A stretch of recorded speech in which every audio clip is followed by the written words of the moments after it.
अस्सलाम वालेकुम, मैं मुनीर अहमद। आप देख रहे हैं मेरा यूट्यूब चैनल। और आज गर्मी इंतहा की गर्मी है। पहले ही गवर्नमेंट ने इतना ज़्यादा पेट्रोल पम्प करा दिया 30 रुपये महंगा करके, ऊपर से बारिशें नहीं होगी तो फिर फसल का वही हाल होगा। महंगे तेल से महंगी फसलें होंगी।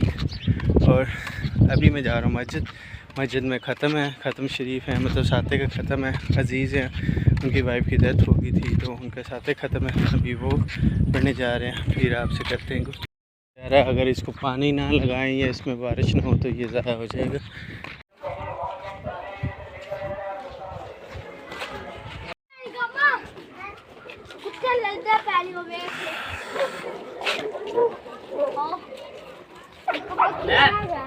हाँ, फातिहा पढ़ के जा रही है। सोच रहा था कि यार इतना वीडियो का अच्छा रिज़ल्ट नहीं है, तो वीडियो का रिज़ल्ट अच्छा करने के लिए फिर आईफोन लेना पड़ेगा। आईफोन तब मिलेगा जब कोई तकरीबन अच्छे खासे सब्सक्राइबर होंगे और हमारे चैनल को सपोर्ट करेंगे, वीडियो लाइक करेंगे और शेयर करेंगे, तब जाके जब आईफोन मिल जाएगा फिर आए हाय अच्छी वीडियो बनाते रहेंगे। अच्छी वीडियो ये भी मोबाइल एक हिसाब से ठीक है, मतलब कि वीडियो बनाने के लिए, आपके साथ बातें करने के लिए।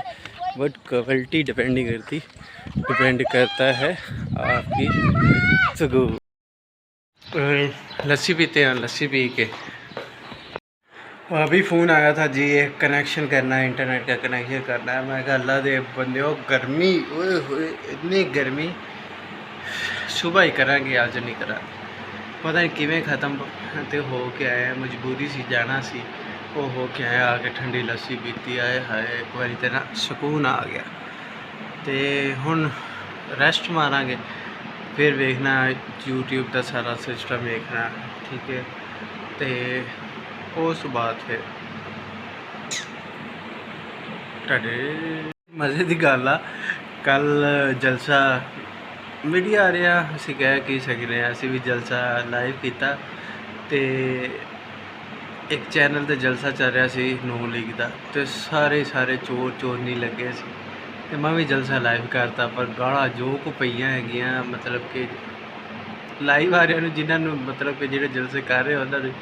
तो आवाम भी कोई नहीं सी, आवाम सरकारी जोड़े बंदे सी उन्होंने नोटिफिकेशन किया कि भाई जलसे ही पहुँचो, जलसा कामयाब बनाओ, जलसे आवाम नज़र आनी चाहिए। बिरयानियाँ की देगा ही देगा, आवाम ने बिरयानियाँ भी खादियाँ। तो चोर भी क्या, जलसे के PTI के बंदे सी, उन्हें भी चोर तो इदा हो रहा है अजकल। जैसे चिकन है और साथ तंदूरी रोटी है, नमक, और यहाँ पे लस्सी पड़ी हुई है।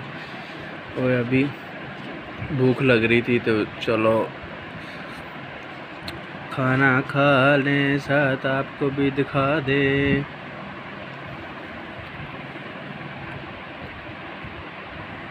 बजाय रोटी खा के आगे ना बाहर बैठे ने, कुर्सियां दो ने, एक तो मैं हाँ तो एक तो भी मैं हाँ। तो कैमरे का रिजल्ट भी हम ठीक हो गया। आईफोन लेना हूँ, थोड़ी जी मेहनत तो मैं कर ही रहा, थोड़ा जिहा एफर्ट तुम भी कर दो, सबसक्राइब इन्ना को कर दो कि आईफोन आ ही जाए, मिल ही जाए।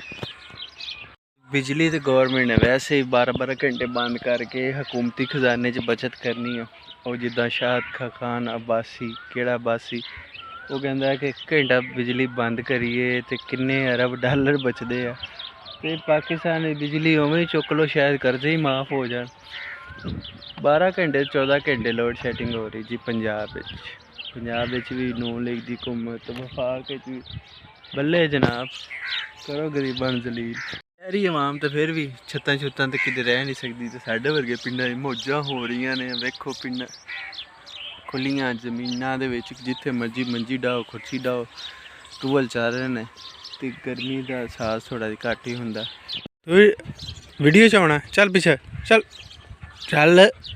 आ गए, चल वीडियो चो सही लग रहा। दाल फुल्का वंड रहे हैं जी, लैके जा रहा है टिडी ओ वेखी उन्हें। हाय कुल्फी आ गई, लाचियाँ बादाम वाली कुल्फी, लो ले लें तो कुल्फी, सुक्कियाँ रोटियाँ तो कुल्फी, ये वो वाली कुल्फी।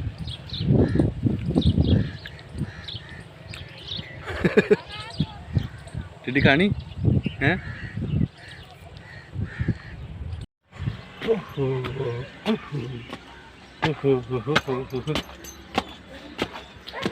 टावर पे चढ़ना है अभी हमको, तो उसके लिए बेल्ट पहनना ज़रूरी है। हमने कहा इसकी तारों को टाइट वगैरह कर लें, क्योंकि मौसम वेदर कह रहा है कि ज़ोरदार चलेगी आंधी और फिर शायद पड़ेगी बारिश। हाय हाय। तो मोहतरम आप सोच रहे होंगे कभी पंजाबी ते चलो हम पंजाबी शुरू हो जाने, तो तुम सोच रहे होना कभी उर्दू बोल रहा है कभी पंजाबी बोल रहा है, तो बस कभी कभी मूँह च निकल ही जाती, तो तुम माइंड नहीं करना।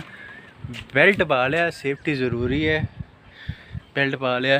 हुण अल्लाह दा नाम लैके चलने टावर ते तारां तुरां कुंज लेने, क्योंकि नेरी आनी ते नेरी ने काम खराब करना, तो उस तो पहले नेरी ते आन तो पहले आपां काम सही कर लीए। चलो चलिए। हाइट जी ऊंचाई है 120 फुट ते मैं खड़ा, टेप लगा दी।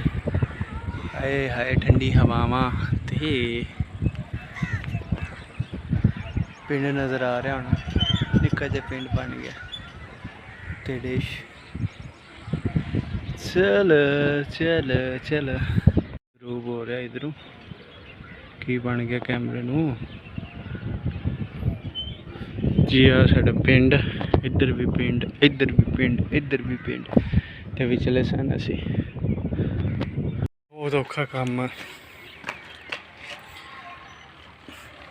इन्नी हाइट ते चढ़ के ते काम करना। हवा भी काफ़ी ज़्यादा तेज़ चलन रही सी, डाढ़ी तेज़ चल रही सी, ते उत्ते सिर्फ एक पट्टी इंदे सारे लटक के काम करना। हुणे एक बारिश आ जाए, आंधी आ जाए, तारा बन लियां तो हुण टेंशन कोई नहीं। चलो ते मगरब दा टाइम हो गया, हुण हवा दा चलना भी इस टाइम रुक गया। हिसाब लाओ कि पिंडां च हवा नहीं तो शहरां च बत्ती अगर नहीं तो शहर ही ते गए। है साढ़े को तो यूपीएस या यूपीएस ओ पीछे लगा, पक्खे फिर भी चलते होंगे, बट जी फ्रैश हवा है ना उनका मज़ा और है ही नहीं। मुर्गियां वेखो घाह दे विच लगी वड्डियां हो जांदियां, इन्होंने खा लेना। हाँ मैं मौसम बड़ा गर्दल, कट्टा ही कट्टा उड्डिया, हर पासे कट्टा ही, मिट्टी मिट्टी कट्टा मिट्टी। अल्लाह मियां पा दे बारिश होने, कट्टा मिट्टी बह जाए। ओ कब्रिस्तान किसी ने अग लाती बेवकूफ ने, एवं कि कब्रां दे घाह को ना सड़ जाए। इस टाइम लोग जेह्ड़े जिमीदार ने अपनी अपनी मज्झां चो लेंदे ने ते डंगरां नूं बन बुन के पट्ठे शट्ठे पा के अपने अपने घरां नूं चले जांदे। साडी हवेली ते नाल ही है, ते जोर गया कलोनी ते आके मज्झां चो लेगा, फिर जोर पट्ठे पुट्ठे पा के जोर भी वेला हो जाएगा। तो फिर इस अलावा कम को नहीं, क्योंकि हाले वो पनीरी गड्डी है, वो चिट्टे थन तो नाल दे पनीरी गढ़ दी है, तो हुण बस थोड़े जैसे हो जाएगी, फुट दी हो जाएगी, फिर अब पानी पानी ट्यूबवेल दिन रात चलेगा, ट्रैक्टर चलेगा, कद्दू वजनगे तो पानी पानी हो जाएगा, तो पानी च नहावांगे भी तो मुंजी लवावांगे भी। तो फिर थोड़ा जिहा मेहनत वाला काम होंदा है कि पानी वेखना, ट्यूबवेल चलाना, तो सारा उन्नी देर वेले। उम्मीद है अज का व्लॉग तुहानूं चंगा लगेगा, ना भी चंगा लगे तो बस सबसक्राइब के बटन पर क्लिक कर देवो, तो वीडियो नूं लाइक भी कर छड्डियो, तो शेयर भी कर दिओ, तो भुल चुक के अगर कमेंट कोई करना है तो वह भी कर दो। तो आईफोन लेना तो आईफोन तुहाडे इस चैनल नूं सपोर्ट करके लेना। मिलते हैं फिर नैक्सट वीडियो। अल्लाह हाफिज़।